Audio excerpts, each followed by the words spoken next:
Hello everyone.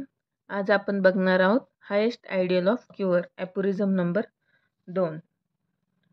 The highest ideal of cure is rapid, gentle and permanent restoration of health or removal and annihilation of disease in its whole extent in the shortest, most reliable and most harmless way on easily comprehensible principle. तर ह्या ॲपोरिझम number 2 मध्ये असं दिलेलं आहे की जेव्हा आपण पेशंटला ट्रीट करणार आहोत, जी काही ट्रीट करताना किंवा डिसीज क्युअर करताना आयडियल पद्धत आहे ती ह्या ॲपोरिझम नंबर 2 मध्ये दिलेली आहे. तर आपण ते डिटेलमध्ये बघणार आहोत, प्रत्येक वर्डचा मिनिंग. तर फर्स्ट आहे rapid. The cure of disease should be quick. Disease हा आपल्याला एकदम फास्ट पद्धतीने क्युअर करता आला पाहिजे, because longer the suffering, more chance of tissue damage and more tissue change and incurable disease become. The sooner of person relieve of his suffering better for him. The rapid is term depend upon the nature of disease. Disease हा झटपट cure झाला पाहिजे. त्याचं कारण असं की तर ती डिसीज कंडिशन खूप जास्त वेळ सफर राहिली तर टिश्यू डॅमेज होऊ शकतात, टिश्यू चेंजेस होऊ शकतात. नाहीतर डिसीज हा क्युअरच होणार नाही. जास्त क्रॉनिक कंडिशनला गेलो पेशंट हा लास्ट होऊ शकतो. Then sooner or person relieve of his suffering better for him. Disease हा जर झटपट क्युअर झाला तर हे पेशंटसाठी उत्तमच राहील. आणि हे डिसीज रॅपिड क्युअर होणं हे डिसीजच्या नेचरवर डिपेंड असेल. डिसीज ॲक्यूट आहे की क्रॉनिक आहे की लास्ट स्टेज डिसीज आहे, हे सर्व बघितलं जातं आपले केसमध्ये. देन नेक्स्ट आहे gentle. The procedure adopt the effect a cure should be gentle or mild. The disease suffering is made वर्स बाय द ट्रीटमेंट ॲडॉप्टेड. जेव्हा डिसीज कंडिशन क्युअर करताना किंवा पेशंटला क्युअर करताना एकदम माइल्ड पद्धतीने आपण केस हँडल केली पाहिजे, जेणेकरून आपण जी काही मेडिसिन वगैरे प्रिस्क्राईब करणार आहोत, पेशंटला जी काही ट्रीटमेंट देणार आहोत, त्याने पेशंटची डिसीज कंडिशन ही जास्त झाली नाही पाहिजे किंवा वर्स नाही झाली पाहिजे, ही आपण काळजी घेतली पाहिजे. Then next, permanent. The cure should be permanent. A temporary restoration of health followed by suffering doesn't mean cure. Palliation or suppression should not ideal for cure. Disease हा completely permanent cure झाला पाहिजे. कारण temporary जो cure करणं किंवा temporary restoration करणं म्हणजे हे क्युअर नाही. पॅलिएशन और सप्रेशन हे सुद्धा आयडियल क्युअर नाहीत. तर डिसीज हा पूर्णपणे होल टोटॅलिटी सिम्पटम रिमूव्ह करणं म्हणजे डिसीज कम्प्लिटली क्युअर करणं.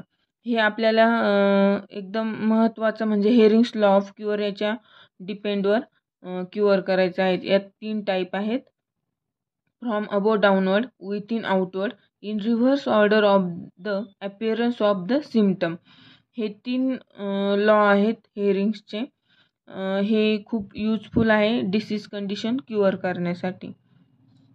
Then next, restoration of the health. The removal and annihilation of the disease in its whole extent. Skin disease, local symptom, group of symptom. Removing means not cure. Removal of the state of suffering in its whole extent. Disease cure करणं म्हणजे completely disease condition ही पूर्णपणे remove करणं म्हणजे disease हा completely cure होतो. जसं की स्किनवरती काही पॅचेस आहे, रिंगवर्म्स आहेत, ते लोकल ॲप्लिकेशन देऊन तात्पुरते बरे होतात. पण बॉडीमध्ये आतमध्ये जे काही चेंजेस आहे ते जसेचे तसेच राहतात आणि रिपीट ते रिंगवर्म येत राहतात. त्यामुळे आपल्याला पूर्णपणे केस टेकिंग घेऊन टोटॅलिटी ऑफ सिम्पटमवर रेमेडी प्रिस्क्राईब करून डिसीज पूर्णपणे हा रिमूव्ह करायचा आहे, म्हणजे हा कम्प्लिटली क्युअर होईल. Then next, short test. The way to cure of the disease should be shortest. It is possible only by application of the most similar remedy. आत्ताच आपण बघितलं की डिसीज कम्प्लिटली रिस्टोअर करण्यासाठी पूर्ण टोटॅलिटी ऑफ सिम्टमवरती आपल्याला remedy prescribe करायची आहे. जर आपण पूर्ण टोटॅलिटी ऑफ सिम्टमवर रेमेडी प्रिस्क्राईब केली तर डिसीज हा झटपट लवकरात लवकर थोड्या टाईममध्ये क्युअर होईल. Next, reliable. The procedure adopted by the physician must be reliable. The therapeutic practice must be based on some fixed principle. फिजिशियनला एकदम काळजीपूर्वक केस हँडल करता आली पाहिजे. डिसीज जेव्हा आपण केस घेऊ, पेशंटला ट्रीटमेंट देऊ, जी काही मेडिसिन देऊ ती पूर्णपणे काळजीपूर्वक विचार करून दिली पाहिजे. त्यासाठी आपल्या होमिओपॅथीचे खूप सारे फिक्स प्रिन्सिपल आहेत, जसे की therapeutics law of cure, Hering's law of cure. होमिओपॅथीचा खूप महत्त्वाचा लॉ म्हणजे सिमिलिया सिमिलिबस क्युअर. हे सर्व फिक्स प्रिन्सिपल जे आहेत त्यावर डिपेंड किंवा त्या बेसिसवर आपण रेमेडी प्रिस्क्राईब करायची. Then next, harmless. Cure should be effect in most harmless way. The treatment should be not side effect. पेशंटला ट्रीटमेंट करताना पेशंटला काही इजा नाही झाली पाहिजे व कोणतेही साईड इफेक्ट होता कामा नये ही काळजी घेतली पाहिजे. Then next, easily comprehensible principal. हे ॲपोरिझम नंबर 2 हे खूप सोपे प्रिन्सिपल आहेत. त्यात खूप म्हणजे महत्त्वाच्या गोष्टी दिलेल्या आहे. पेशंट क्युअर कशा पद्धतीने केले पाहिजे, कोणत्या प्रिन्सिपलच्या बेसिसवर केले पाहिजे. आपल्या होमिओपॅथीचं मोस्ट इम्पॉर्टंट प्रिन्सिपल म्हणजे सिमिलिया सिमिलिबस क्युरेंचर. ह्या बेसिसवर आपण पेशंटला ट्रीट केलं पाहिजे. नेचर्स लॉ आहेत, थेरपेटिक्स लॉ आहेत, यांचाही आपण विचार केला पाहिजे.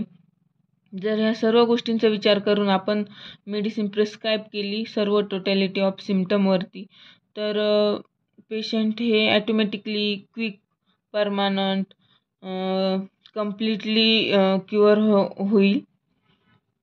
आणि तेच आपल्याला ह्या सर्व गोष्टी लक्षात घेऊन काळजीपूर्वक पेशंट हँडल करता आलं पाहिजे. Thank you so much. अशा पद्धतीने हे ॲपोरिझम नंबर 2 आहे. यामध्ये पेशंटला ट्रीट कशा पद्धतीने करायचं हे एकदम सोप्या प्रिन्सिपलमध्ये दिलेलं आहे.